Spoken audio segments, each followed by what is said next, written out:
Congratulations, BJP, for winning the Bengal elections and showcasing the fact that the situation of Bengal was something, and it was something deteriorating day by day, year by year, and we needed a change, right? So definitely the state needed a change. The BJP coming into power welcomes and heralds a different type of mindset for the entire population of West Bengal, right?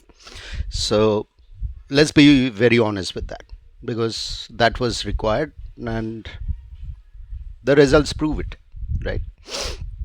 And I had been speaking to my cousin brother, who is an active member of the BJP, and he is vice president of a district in North Bengal. So last year we were having these conversations that the situation as Bengal has deteriorated so much, and the anger of the populace against the different type of crimes going on, the murders, the rapes, the insecurity of the general population, that is, that anger has to be leveraged in the proper way, and then only a different party, that is the BJP, could come into power, right? And that is exactly what happened, because the anger of the populace needs to be used uh, in the proper way to channel and showcase what they need, right? So at that point in time, based on the Arjikor rape case, the different women-oriented crimes that were happening across Bengal on a not not a monthly basis or a yearly basis, it had become so frequent. It was like a weekly news that we were getting. So that is really pathetic. And definitely, being me being a part of the SFI during my college days, I understood that politics is different when you're inside the system, you're inside a political party, and how an outsider sees it.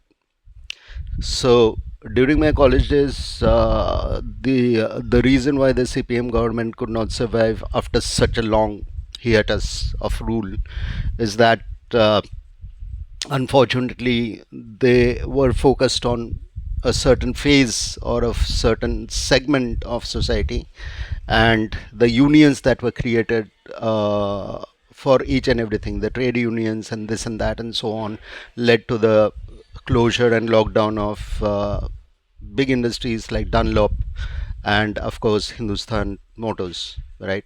And different other smaller industries, of course. And at the end of the day, we have to take into account the fact that the Tata Nano was the final straw on the donkey's back or the camel's back, whatever you might call it, right? So that thing was because, to tell you the truth, being a Bengali, staying out of my home state, working somewhere else, and paying rent and surviving on, like, just barely surviving type of thing, that is something which none of us who are out of Bengal would prefer to be in a place in, right? So the reason being that we had to understand the fact that we don't have employment in our state, so the only way to work, take care of our responsibilities of our families, our parents, everything, we had to come out of Bengal to survive, right? And that also in a way was a big challenge when it comes to voting. So I would say that there are currently, if you think in my perspective, I would say that there are two aspects of the populace when it comes to votes, right, in the state level of West Bengal. One are the older people who have retired, right, and one are the people who are very low down, below the poverty level type of people. The below the poverty level people would definitely be very happy with all the Lakshmi Bhandar and all those things that were being given out by the TMC government, right? During the CPM government, we did not have this many bhandars that the TMC included and all this stuff, but definitely during the CPM rule, we definitely saw a security. At least women were much better off, right? Uh, we never used to have a problem going out at 2 a.m. at night or 12 a.m., 12:30 a.m. at night on any normal given day, right? If that independence is taken away, if that feeling of security is taken away from the general populace, then definitely you are creating a huge gap there, a huge anger or insecurity or whatever you might call it, right? So at the end of the day, the TMC government did a lot of things which were not acceptable. Firstly, being making it the vote bank of the Muslims, the freeloaders from Bangladesh, who came through our porous borders, started taking up jobs, uh, did a lot of crap into crime and this and that. So making them a vote bank was the worst thing that the TMC government did. So, yep, the SIR, the election speaks for itself in Bengal, and definitely after the BJP comes into power, whoever becomes the CM comes into power, it is a huge responsibility to make an entire U-turn of the current situation of Bengal, right? Most probably it will be Mr. Suvendu Odekari, who is the leader of the opposition at this moment, who is the leading candidate to be the CM of Bengal at this point in time. But definitely, we have to understand that whoever the CM is, it is going to be a very challenging situation to control everything, maintain law and order, bring about a peaceful, better what to say, society, build it from the ground up, in fact, right? Because whatever deterioration has happened is actually, it is more like a termite which drills down into society and actually weakens it from the foundation. So that is what had happened in Bengal for the last 20, 25, at least 30 years, I would say. Maybe more than that, right? But 30 years definitely, because I have seen 30 years of Bengal. So, yep. So, coming back to the point regarding the voting populace, the older people are least bothered of whom they vote to as long as they are able to live properly. Yeah, the older people, the retired, more than retired people, the age above 60.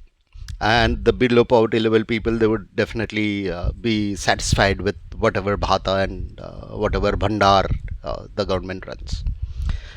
The fault lies in people like me, and I accept that. People like me, people like us who have moved out of Bengal a very long time ago, who are residing in different cities across India, working there, and definitely since we no longer live in Bengal, we have cancelled. I don't know.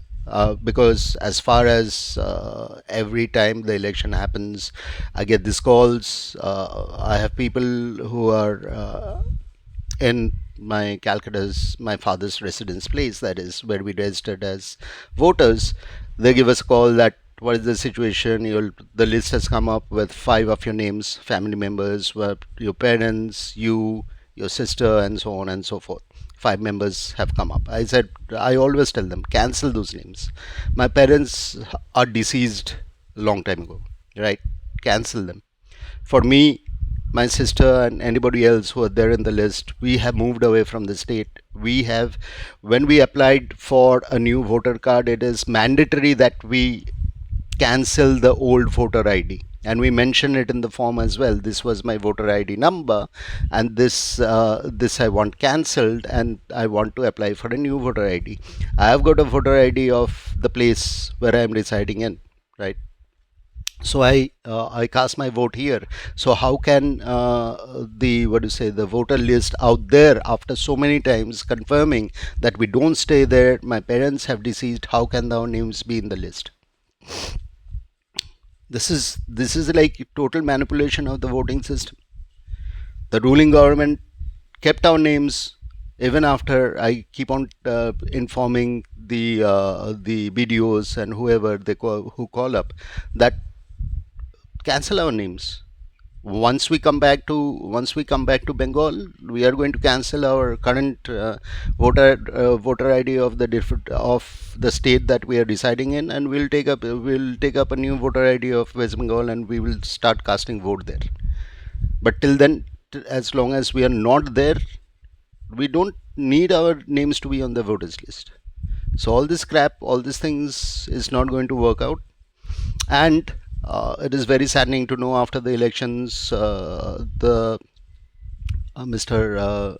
Rathi has been murdered. That is the PA of Mr. Shubhendu Odhikari. Then 4 or 5 other people have been hospitalized due to a bomb blast near the Arjikor rape case mother's residence. Crime is happening rampant, but at this point of time, we have to be very logical instead of being reactionary, right? So whatever is happening, it might be done by the TMC, it might not be done by the TMC. The ruling party will always think that these murders, these crimes are happening because the opposition party is trying to take control or whatever it is.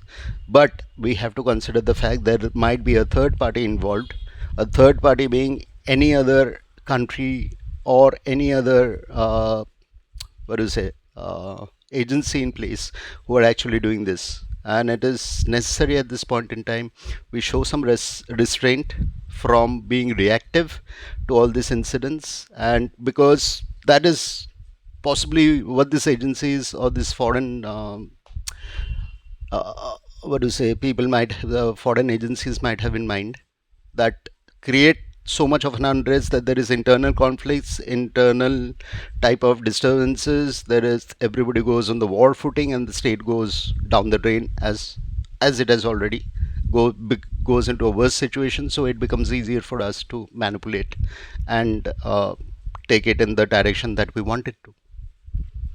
So at this moment, I would definitely request all the people to think logically, practice restraint, because you never know who are actually doing it until we have a proper investigation done into it and figured out that who is causing this, and accordingly take action. Definitely accordingly take action. And the problem with West Bengal is Bangladesh border is very close to, we are like side by side, right? Bangladesh border is very close to the Bonga side, those side borders that we have, right? It has a good long stretch that we shared with Bangladesh. Then we have Nepal and Bhutan on the top. So all these things we have to consider the fact that who are these agencies who are either coming in from Bangladesh or Nepal or Bhutan or whatever, and trying to create a war situation in Bengal at this moment. And I'm sorry because everything is unscripted. I'm not talking about numbers, I'm not talking about statistics, I'm talking about what I have observed, what seems the situation at this point in time, and whatever I think from my perspective, right? So keep that in mind, and thank you for supporting.